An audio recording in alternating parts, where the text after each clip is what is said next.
चलिए दोस्तों स्टार्ट करते हैं तैयारी 2 के GS1 के सेट 1 को, जिसमें हमारे साइंस से क्वेश्चन स्टार्ट हो रहे हैं। पहला क्वेश्चन है भू स्थिर उपग्रह घूमता है, और इसका हमारा सही जो आंसर हो जाएगा ऑप्शन बी, भू स्थिर उपग्रह स्थिर ऊंचाई पर घूमता है। इसके बारे में समझेंगे। जो भू स्थिर उपग्रह होता है, पृथ्वी की जो भूमध्य रेखा होती है उससे 35,786 किलोमीटर की ऊंचाई पर, यानी 36,000 यह किलोमीटर आप कर सकते हो ऊंचाई पर घूमता है। और इसकी जो गति होती है, घूर्णन गति, वो पृथ्वी के बराबर होती है, जिसकी वजह से अगर पृथ्वी से आप इसे देखोगे तो ये स्थिर ही दिखाई देता है। इसलिए ऑप्शन हमारा बी सही हो जाएगा। और इसका हम उपयोग करते हैं संचार, मौसम का अनुमान या फिर निगरानी रखने में। नेक्स्ट हमारा क्वेश्चन है प्रिज्म द्वारा सफ़ेद प्रकाश के परिक्षेपण में कौन सा रंग अधिक विचलित होता है। तो दोस्तों ये है 10th क्लास का चैप्टर, और उसमें प्रिज्म के बारे में हम पढ़ते हैं। जब कोई प्रकाश प्रिज्म से गुजरता है तो 7 रंगों में टूट जाता है, जिसको हम विबग्योर कहते हैं। और विबग्योर का सबसे लास्ट रंग ही हमारा बैंगनी होता है, और यही सबसे ज़्यादा अधिक विचलित होता है। तो इसका हमारा आंसर होगा ऑप्शन सी, बैंगनी रंग। वहीं पर बैंगनी रंग की जो तरंगदैर्घ्य होती है सबसे कम होती है, और इसी कारण इसका अपवर्तन के दौरान अधिक मुड़ाव हो जाता है। अगर यह तरंगदैर्घ्य अधिक पूछे तो लाल रंग की, और विचलन सबसे कम लाल रंग का होता है। नेक्स्ट यहाँ पर हम क्वेश्चन की बात करते हैं, मेघ गर्जन के समय निम्नलिखित में से क्या सुरक्षित है। तो दोस्तों जब मेघ गर्जन होता है तो आपको खुले में छतरी लेकर नहीं चलना है, या फिर खुली जगह पर खड़े नहीं रहने। ऑप्शन यहाँ पर भी सही हो जाएगा। कोई भी छोटे मोटे पेड़ के नीचे आप आश्रय ले सकते हैं, और इसके अलावा आप सुविधा बरत सकते हैं, घर के अंदर रह सकते हैं, खुली जगह पर नहीं रहना है, पेड़ और जल के पास नहीं रहना है, दूर रहने की कोशिश करनी है, और खासकर बिजली के उपकरणों का उपयोग नहीं करना है। नेक्स्ट यहाँ पर क्वेश्चन है हमारा, स्वतंत्र रूप से पृथ्वी की ओर गिरते हुए निकाय की ऊर्जा होती है, घटती है, बढ़ती है, स्थिर होती है। तो दोस्तों जब पृथ्वी पे कोई पिंड गिर रहा है स्वतंत्र रूप से, तो जो उसकी कुल ऊर्जा होती है वो तो स्थिर रहती है, जबकि उसमें 2 प्रकार की ऊर्जा काम कर रही होती है। एक हमारी गतिज ऊर्जा, दूसरी हमारी स्थिर ऊर्जा। यहाँ पर जो गतिज ऊर्जा होती है वो बढ़ती है, और स्थिर ऊर्जा हमारी यहाँ पर घट जाती है। तो दोस्तों ये भी आपको याद रखना है। नेक्स्ट हमारा यहाँ पर साइंस का क्वेश्चन है, नेत्रदान में दाता की आंख के किस हिस्से को प्रतिरोपित किया जाता है। यानी अगर आपके आंख का डोनेशन करना चाहते हैं तो आपके किस आंख के भाग को लिया जाएगा। तो ऑप्शन होगा यहाँ पर बी, कोर्निया को, क्योंकि जो कोर्निया होता है हमारी आंख का एक पारदर्शी मतलब जिसके आर पार देखा जा सकता है, अग्रभाग आगे का हिस्सा होता है, और इसी की मदद से प्रकाश आंख के अंदर प्रवेश करता है। इसीलिए कभी कोई दृष्टिहीन लोग होते हैं तो उसकी दृष्टि लौटाने के लिए यही भाग उपयोग होता है। नेक्स्ट यहाँ पर क्वेश्चन है हमारा विटामिन के बारे में, विटामिन B12 का रासायनिक नाम क्या है। तो दोस्तों विटामिन के बारे में क्वेश्चन है, और इसका आंसर हमारा सही हो जाएगा ऑप्शन बी। अब अलग जो हमारे विटामिन होते हैं उसके बारे में जानते हैं। तो ऑप्शन आपने जान लिया, या साइकोकोलाबिन B12 का नाम होता है। अन्य जो विटामिन हमारे होते हैं, जैसे विटामिन ए का नाम रेटिनोल है, विटामिन B1 का नाम थायमीन है, विटामिन B12 का नाम साइकोफ्लेविन है, विटामिन B3 का नाम नियासिन है, विटामिन B5 का नाम पैंटोथिन एसिड है, विटामिन 6 का पायरिडोक्सिन है, विटामिन 7 का बायोटीन है। वहीं पर विटामिन 9 फोलिक एसिड, विटामिन 12 का आपको मैं बता चुकी है। इसके अलावा विटामिन C जो होता है स्कोर्बिक एसिड होता है, vitamin D calciferol, vitamin E टेकोफेरोल, और जो हमारा लास्ट है विटामिन K यहाँ पे फाइलोक्विनोन होता है। तो चलिए अब बढ़ते हैं अगले क्वेश्चन पर। नेक्स्ट हमारा क्वेश्चन है, निम्नलिखित में से कौन सा अम्ल क्षार का संकेतक होता है। ऑप्शन बी यहाँ पर सही हो जाएगा, हल्दी, क्योंकि इसको प्राकृतिक संकेतक भी कहते हैं। और हल्दी जब अम्ल में होता है तो पीला रहता है, और क्षार में होता है तो लाल भूरे रंग का हो जाता है। नेक्स्ट यहाँ पर अपने क्वेश्चन पे चलेंगे, जब मृदा अति क्षारीय हो और उसमें पौधा पैदा नहीं होते, तब मृदा की गुणवत्ता के सुधार के लिए उसमें क्या मिलाया जाता है। तो दोस्तों अगर ऐसी स्थिति होती है तो उस मृदा की गुणवत्ता बढ़ाने के लिए कार्बनिक पदार्थों को उसमें मिला दिया जाता है। ऑप्शन ए यहाँ पर हमारा सही हो जाएगा। अब इसी के साथ कुछ कार्बनिक पदार्थ के नाम हैं, जैसे जीवाश्म हो गया, अलसी होगी, या फिर चूने को मिला देते हैं। नेक्स्ट हमारा क्वेश्चन है, फारेनहाइट पैमाने परम शून्य ताप का मान क्या होता है? ऑप्शन यहाँ पर सी हो जाएगा -459.4 फ़ारेनहाइट इसका सही आंसर है। अब इसी में अगर हम बात करते हैं तो ये तो हमारा फ़ारेनहाइट में है, यहाँ पे डिग्री सेल्सियस में बात करूँ तो 273.15 डिग्री सेल्सियस होता है और ये ताप शून्य के तापमान पर होता है। नेक्स्ट यहाँ पर क्वेश्चन है हमारा, प्रकाश तरंगे किस प्रकार की तरंगे होती है? तो जो प्रकाश की तरंगे होती है वो अनुप्रस्थ तरंगे का भी व्यवहार करती है और विद्युत चुम्बकीय की तरह भी। तो ऑप्शन डी यहाँ पर हमारा सही हो जाएगा इस क्वेश्चन के लिए। चलिए तो अगले क्वेश्चन पर अब आते हैं। यहाँ पर पीएच मान का एक क्वेश्चन है और इससे पहले TRE 1 में जब मैंने आपको कराया था तो पीएच मान का क्वेश्चन वहाँ पर भी आया था। तो पीएच मान को आपको अच्छे से पढ़ लेना है। तो दोस्तों, जब किसी प्रबल अम्ल को किसी दुर्बल क्षार के लवण में बनता है तो पीएच मान क्या होता है? मतलब कि आपने एक प्रबल अम्ल लिया और दुर्बल क्षार लिया और उससे बनने वाला लवण का पीएच मान आपका अम्लीय होता है। और अम्लीय में यहाँ पर हम पीएच मान को समझेंगे। जो पीएच मान होता है उसमें 0 से 7 तक नंबर होते हैं, बीच में यहाँ पर 7 होता है, यहाँ पर 0 होता है, यहाँ पर 14 होता है। जो 0 से 7 तक होती है वो अम्लीय प्रवृत्ति के पदार्थ होते हैं, जबकि यहाँ पे 7 से 14 के लिए यहाँ पर क्षार होते हैं। तो यहाँ पर ऑप्शन हमारा क्या हो जाएगा? ऑप्शन बी 7 से कम। तो चलिए अब बढ़ते हैं अगले क्वेश्चन पर। तो दोस्तों, मैं आपको बता चुकी इसका आंसर हो जाएगा अम्लीय। नेक्स्ट हमारा क्वेश्चन है, 1 गीगाबाइट GB का बराबर होता है। तो जो 1 गीगाबाइट होता है 1024 MB के बराबर होता है। ऑप्शन बी इसका करेक्ट।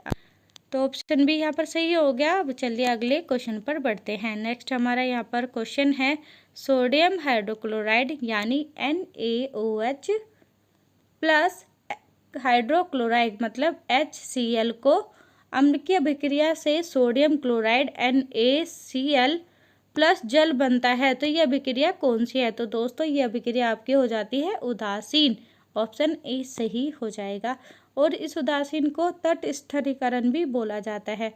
नेक्स्ट यहाँ पर हमारा क्वेश्चन है, ऊर्जा उत्पादन के लिए कोशिका प्राय किसका उपयोग करती है? तो ऊर्जा उत्पादन के लिए कोशिका हमेशा ग्लूकोज का उपयोग करती है और जो ऊर्जा का पावर ग्रह बोलता है उसे माइटोकॉन्ड्रिया भी कहा जाता है। तो इसका ऑप्शन बी सही हो गया। अब हमारा यहाँ पे क्वेश्चन है, पीयूष ग्रंथि का कार्य क्या होता है? तो दोस्तों, जो हमारी पीयूष ग्रंथि होती है उसको मास्टर ग्रंथि भी कहा जाता है और उसका कार्य होता है पुरुषों में यौन अंगों को विकसित करना, सभी अंगों की वृद्धि को प्रोत्साहित करना, शरीर में चीनी और नमक के स्तर को नियंत्रित करना। यानी ऑप्शन डी आपका सही हो जाएगा।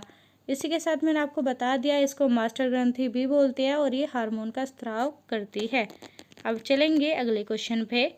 मस्तिष्क के कौन से भाग रक्तचाप को नियंत्रित करते हैं? जो मस्तिष्क के भाग होते हैं पोस्ट मेडुला सेरिब्रम, ये सभी हमारे ब्लड प्रेशर को नियंत्रित करते हैं। चलिए अगले क्वेश्चन पे चलते हैं हम अपने।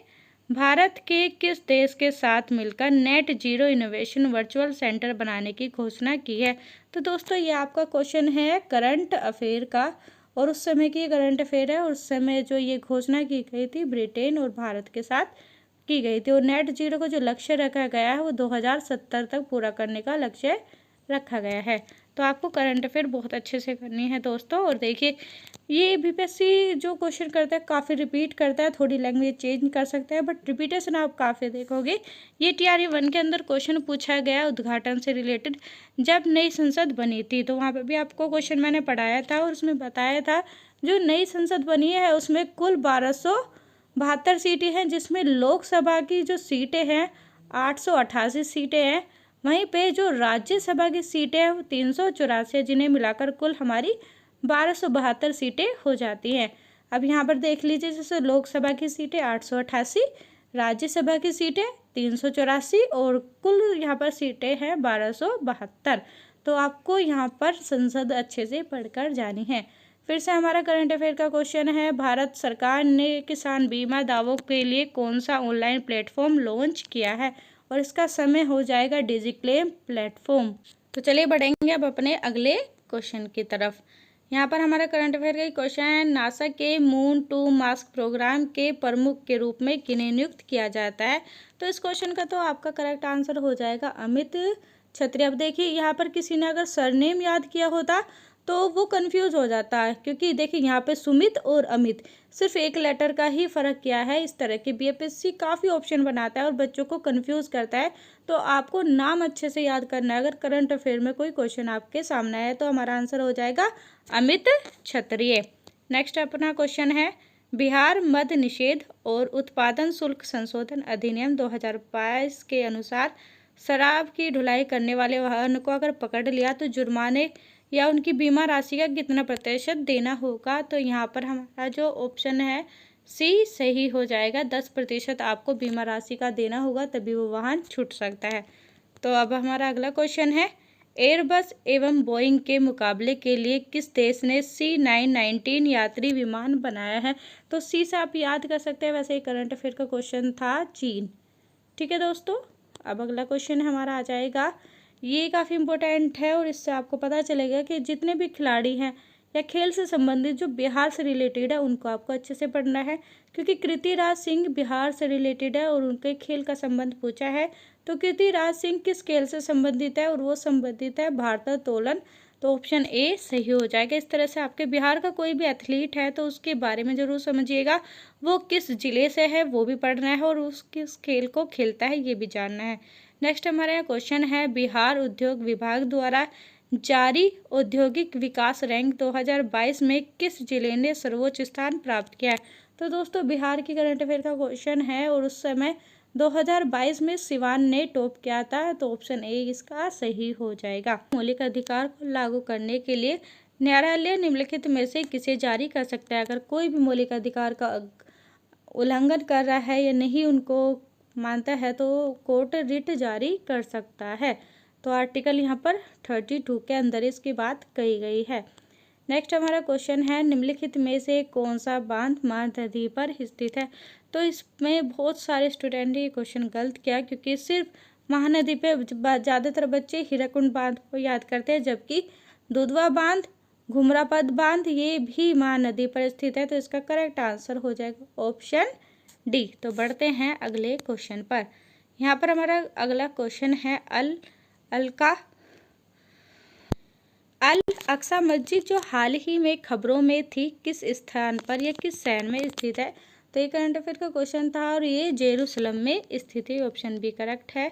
नेक्स्ट है हमारा, नाटो से रिलेटेड निम्नलिखित में से कौन सा देश नाटो का सदस्य है।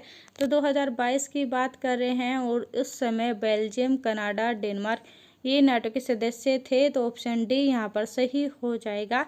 अब नाटो के बारे में जानते हैं। पहले नाटो की full form North Atlantic territory organisation है। इसकी स्थापना 4 अप्रैल 1949 को की गई थी और इसमें America, Canada, Britain, France, Germany आदि के साथ 30 देश शामिल है। अब इसके अंदर 31 देश हो चुके हैं और 31वां जो देश बना है वो बना है फिनलैंड। और ये क्वेश्चन भी पूछा गया था दोस्तों, याद रखना है आपको, ये टियर 3 के अंदर क्वेश्चन आया था। नेक्स्ट हमारा है, कथन है, एक पृथ्वी एक परिवार एक भविष्य किसका संबंध है। तो ये कथन कहा गया था G20 के अंदर। अब G20 के बारे में जानते हैं। तो इसकी फुल फॉर्म ही हो जाती है ग्रुप ऑफ 20। एक अंतर्राष्ट्रीय मंच है। स्थापना 1999 में हुई थी और 19 देश के साथ यूरोपीय और अफ्रीकी संघ यहाँ पर 21 सदस्य शामिल है। तो नेक्स्ट हमारा क्वेश्चन है, क्वाड से संबंध निम्नलिखित में से कौन सा कथन सही है। तो दोस्तों क्वाड के अंदर 4 देश है जिसमें भारत, अमेरिका, जापान, ऑस्ट्रेलिया है। तो ये तो सही है। इसकी स्थापना या उत्पत्ति 2004 में की गई थी, ये भी सहमत है। और यहाँ पर बीच समुदाय के बीच को बढ़ावा देता है। तो ऑप्शन तीनों यहाँ पर इसके सही हो जाएंगे। तो ऑप्शन डी इसका करेक्ट आंसर है।